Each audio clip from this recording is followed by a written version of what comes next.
My daughter-in-law said it with a smile. That was the worst part. Not the words themselves, but the smile.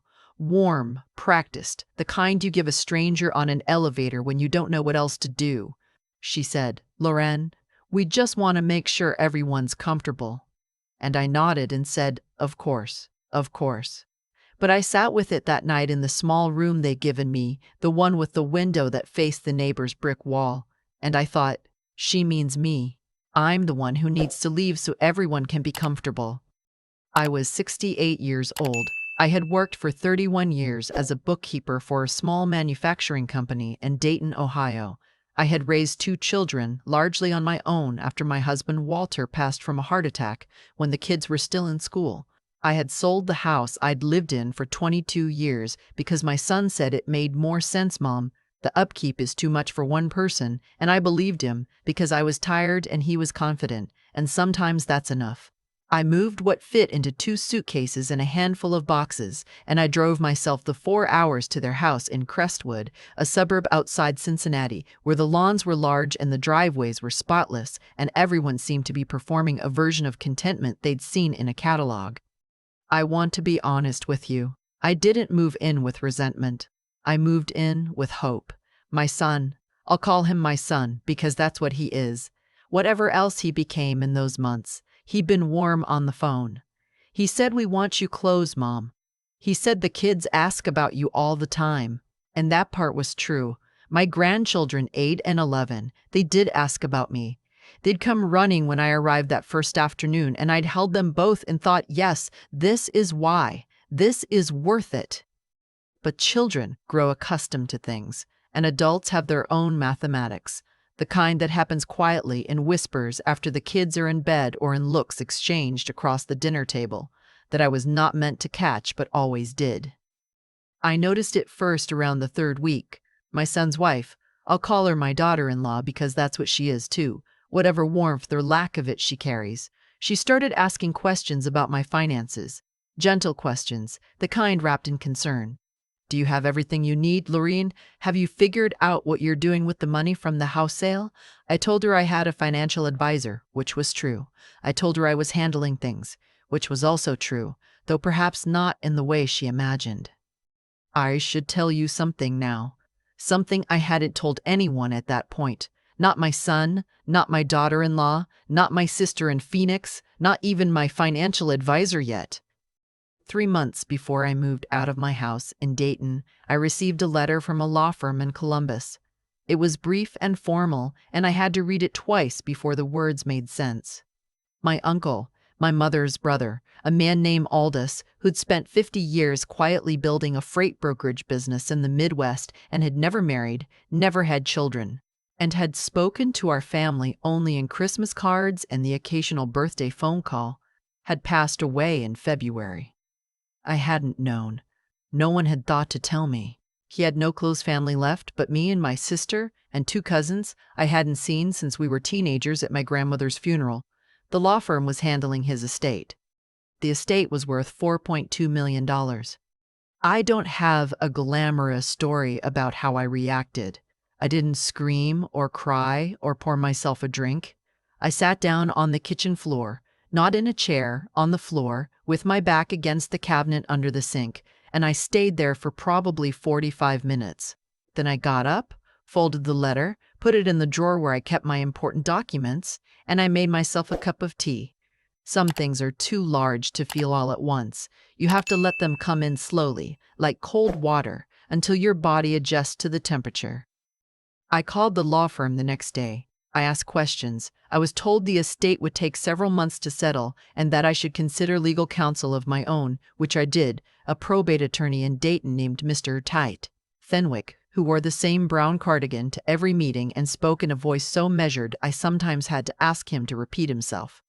He walked me through everything, the timeline, the taxes, the accounts. By the time I packed my things and drove to my son's house in Crestwood, I knew that within 6 to 8 months I would have access to the full inheritance. I also knew I was not going to tell anyone, not yet, maybe not ever. I want you to understand why I made that decision, because it wasn't about being secretive by nature. I'm not a secretive person. I've always been straightforward, sometimes to a fault, my husband used to say, laughing, but something in me went very still when I thought about telling my family. Something protective. Not of the money, exactly. Of myself. Of the version of me that existed before anyone knew. Because I had watched, my whole adult life, the way money changes a room. I had watched it happen at my father-in-law's estate, when Walter's brother barely waited for the burial to ask about the will. I had watched it happen with a friend of mine whose lottery win turned her children into strangers within a year. Money doesn't change people, not exactly. It just removes the effort people make to be kind. And so I said nothing. I went to Crestwood, I unpacked my 2 suitcases into the small room with the brick wall window.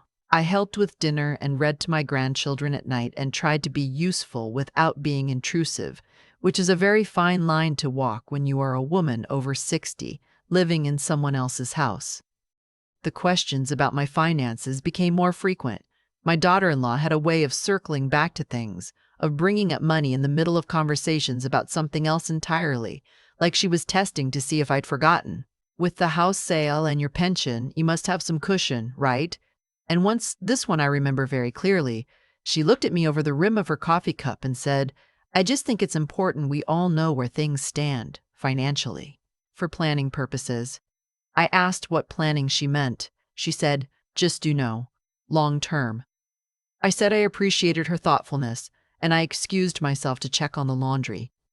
I was doing the laundry, I was cooking 3 times a week, I was picking the children up from school on Tuesdays and Thursdays, I was folding the pile of dish towels that accumulated by the dryer because apparently no one else in that house noticed them. I was not a burden.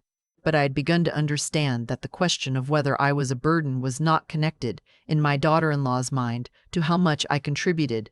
It was connected to how much I cost, and since they didn't know what I was worth, they had decided I was worth very little. My son is not a cruel man. I want to say that clearly. He is not cruel. He is, however, susceptible to the atmosphere around him, and the atmosphere around him was shaped almost entirely by his wife. She was a capable woman, organized, efficient, certain. Those qualities are not flaws. But she used them to make our household, her household, into a thing she managed rather than a place we shared. And my son, who had always needed to be directed, even as a boy he needed someone to hand him the map before he could start the journey, he followed where she led. So I was not entirely surprised. That's what I tell myself now. I was not entirely surprised when my son came to my room one evening in November, 6 weeks after I had moved in, and sat on the edge of the narrow bed and said the words I had already been hearing in the background of everything else for weeks. Mom, he said, I think we need to talk about the plan. I said, what plan is that? He looked at the window, the brick wall, dark now, nothing to see, and he said, this is just temporary, right? You living here, like, what's the timeline? I kept my voice evened. I asked him what he meant by a timeline. He said his wife had pointed out that it was hard to plan as a family without knowing what I intended to do long term. He said they weren't trying to push me out. He used those exact words, trying to push me out, as though the mere attempt to clarify was itself a kindness, but that they needed to know, when was I planning to find my own place? As to my son, he was 41 years old. He had his father's jaw and his father's habit of not quite meeting your eyes when he was saying something he knew he shouldn't. I thought about the 4-year-old who used to fall asleep against my shoulder on Sunday afternoons, dead weight and warm breath, and the particular smell of a small child's hair. I thought about the teenager who called me from a phone booth at 2 in the morning after his first car accident, crying so hard I could barely understand him. And I drove 40 minutes in the rain, and I held him in a parking lot until he stopped shaking. I thought about all of it. And then I thought, he came in here to ask me to leave. I understand, I said. I'll figure something out. He looked relieved. I hated that he looked relieved. He said, it's nothing personal, Mom. I didn't say what I was thinking. I said goodnight and I waited until I heard his footsteps disappear down the hall, and then I lay on the narrow bed in the small room and I looked at the ceiling for a very long time. That was a Thursday. By the following Monday I had called Mr. Fenwick. The estate had cleared faster than expected, a combination of straightforward assets and an efficient probate process in the county where my uncle had lived. He told me the funds would be available within the next 3 to 4 weeks. I asked him to confirm the number again. He confirmed it. I thanked him, and I sat in my car in the parking lot of a grocery store where I had gone to have this conversation in private, and I let the information settle into my body the way it needed to. $4.2 million. I was 68 years old, and I had been asked when I was planning to leave. I thought, now, I am planning to leave now. I didn't tell my son or his wife. I didn't make a dramatic announcement. I didn't change anything about the way I moved through their house. I still made dinner on Tuesday, and I still picked up the children on Thursday, and I still folded the dish towels by the dryer. But I started making phone calls. Quiet ones, from my car or from walks around the neighborhood in the late afternoon when the light turned golden and the air smelled of cut grass in someone's fireplace starting up for the season. I called a real estate attorney, a woman named Ms. Kettrick, who came recommended by Mr. Fenwick. I told her what I was looking for. She asked good questions, not about my budget exactly, but about what I wanted my life to look like. I told her I wanted to be near water. I had always wanted to live near water. I wanted a single-story house because my knees were not what they used to be. I wanted a garden with room for tomatoes. I wanted a front porch. I wanted, more than anything, to sit on that porch in the morning with my coffee and hear nothing but birds. She sent me listings. The second one I looked at, a small craftsman house on a cul-de-sac in a town called Millhaven, 40 minutes from Dayton, backing up to a reservoir. I knew before I finished reading the description. I drove out on a Wednesday morning while my son was at work and my daughter-in-law was at her book club or her Pilates class or whatever it was she did on Wednesday mornings. I walked through the house alone with Ms. Kettrick. I stood in the kitchen, which had windows on 2 walls, and I watched the water through the trees, and I thought, there it is. There's where the rest of my life is. I made an offer that afternoon, cash. There's a particular freedom in making a cash offer on a house, I will tell you. You don't need to explain yourself to anyone. You don't need to wait. You just say yes, and the world reorganizes itself around that yes. The offer was accepted within 24 hours. I did not tell my son. I did not tell my daughter-in-law. I had a closing date set for 6 weeks out, which aligned almost exactly with the window Mr. Fenwick had given me for the inheritance funds. In the meantime, I continued to live in the small room with the brick wall window, and I continued to be ordinary. But I was not ordinary. I was becoming something else. I was becoming a woman with a plan. Now, I want to address something because I know what some of you are thinking. You're thinking, why didn't she just tell them? Why the secrecy? And the answer is this. The moment I told them, I would stop being their mother and start being their opportunity. I had watched my daughter-in-law's eyes every time the subject of money came up, the way they sharpened, the way she became more interested and more affectionate simultaneously. And I knew in my bones that the warmth would increase and the questions would multiply, and there would suddenly be a great deal of talk about how comfortable everyone could be together, here, in this house, as a family. And I would end up funding an existence that had already told me, quietly and efficiently, that I was in the way. I had earned this money, not by working for it, but by being the person my uncle chose to remember. I did not owe anyone an explanation for what I did with it. A week before the closing, I told my sister. She lives in Phoenix, as I said. We talk every Sunday, always have, since we were girls. I told her everything, the inheritance, the house, the plan. She was quiet for a moment, and then she laughed.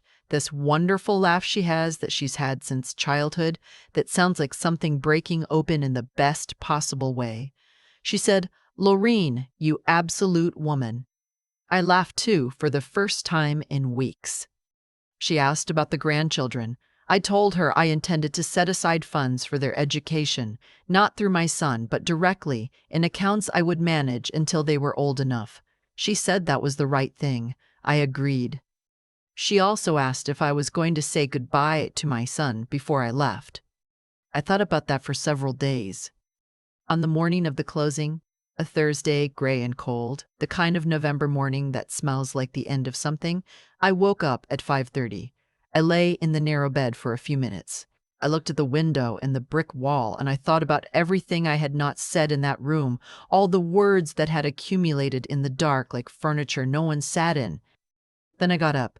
I packed my 2 suitcases. I packed my boxes. I wrote a note which I left on the kitchen table under the fruit bowl where my son would find it when he came down for his coffee. The note was not long. It said, "I've found my own place. I'm settled and well. I'll be in touch soon. Thank you for having me. I love you." I did not write anything about the money. I did not write anything about the conversation in November. I drove myself to Millhaven and I sat with Ms. Ermel Keptrick at a long table in a conference room, and I signed my name to a house, and then I drove to that house and I let myself in with my own key, and I walked through the empty rooms listening to the sound of my own footsteps, which echoed pleasantly off the hardwood floors. Then I went to the kitchen window and I looked at the reservoir through the bare November trees, and the water was gray and very still, and it was mine to look at. It was mine? My son called that evening. I let it go to voicemail. His message was confused, concerned. He said he'd found the note. He didn't understand. Where had I gone? Was I all right? Call me back. I could hear, underneath the confusion, the particular frequency of someone who has realized something has shifted, but doesn't yet understand what. I called him back the following evening. I told him I had found a house, everything was fine. He asked where. I told him the town. He asked where. I told him the town. He asked, how had I found a place so quickly? How had I afforded it? I told him I had resources I hadn't discussed with him, and that I was happy and that he shouldn't worry. He was quiet for a moment. Then he said, "Mom, are you upset with us?" I took my time answering that.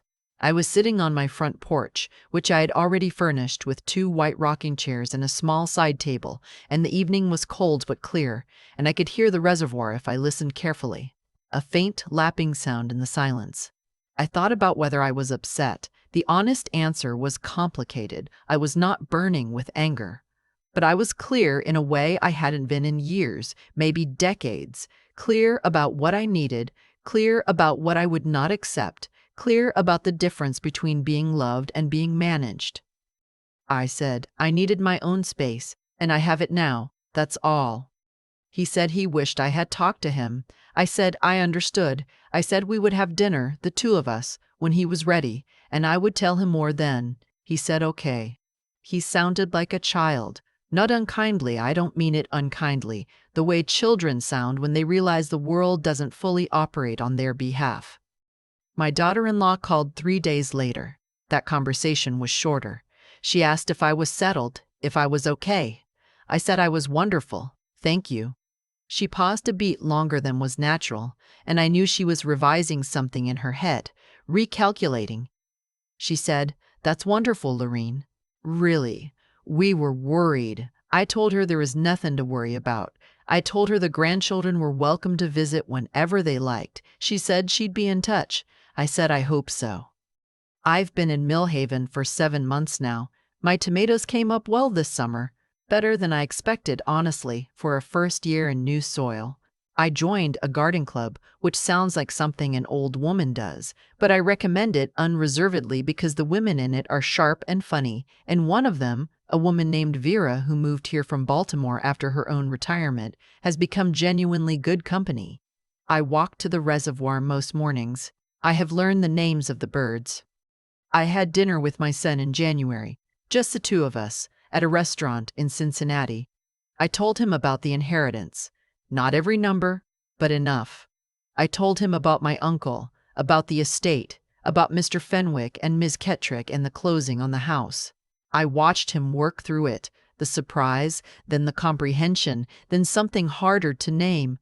He asked why I hadn't told him.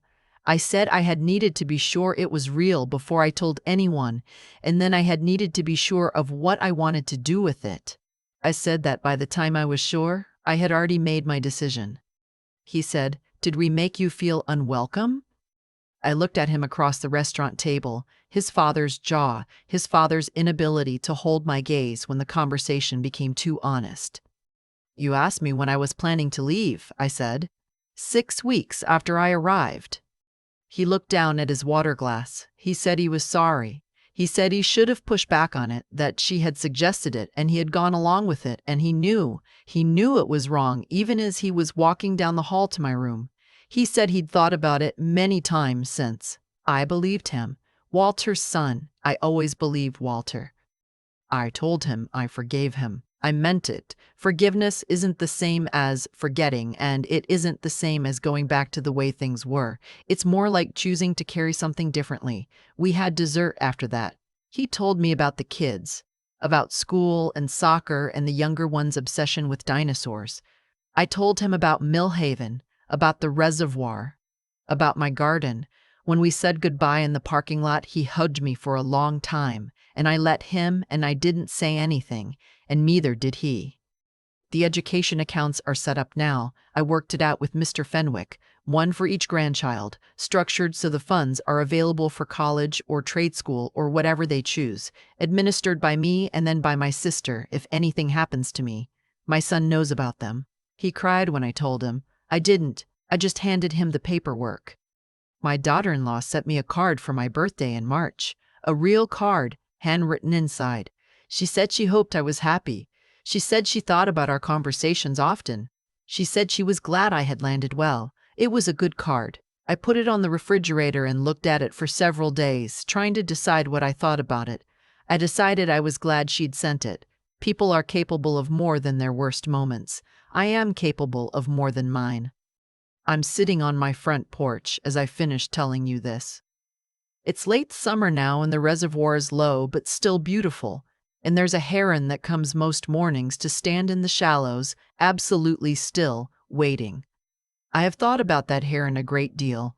There is something in the way it waits that I recognize.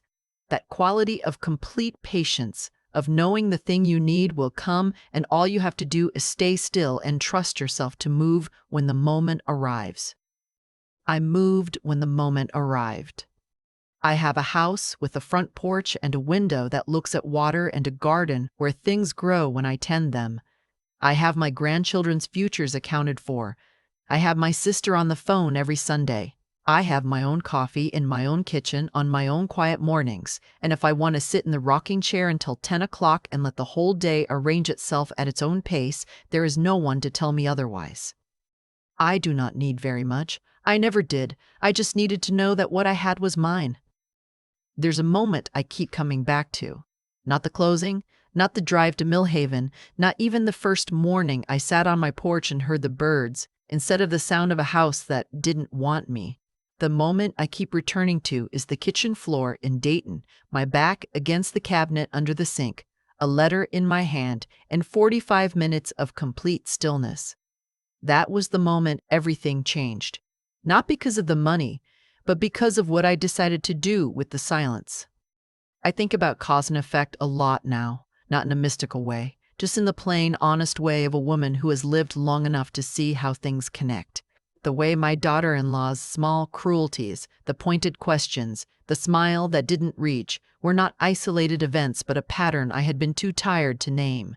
The way my son's question, "Mom, when are you planning to leave?" was not a single bad night, but the result of years of choosing the path of least resistance, of following rather than leading, of letting someone else decide what kind of man he wanted to be. And the way my quiet decision, my long patience, my refusal to perform gratitude, I didn't feel, those things were their own kind of cause, too. They led me here. To water, to tomatoes, to mornings that belong entirely to myself. I was not a perfect person through any of this. I want to be clear about that. There were nights in that small room when I was not gracious in my thoughts. There were moments when the right thing would have been to say plainly, "This is how I feel." I am not certain I always chose the right path. But I chose the honest one. Honest to myself, if not always out loud. And I think that matters. I think the practice of knowing what you actually feel and not dressing it up for other people's comfort is one of the harder things a person can do. It takes something. It takes the willingness to sit with an uncomfortable truth long enough to know what to do with it.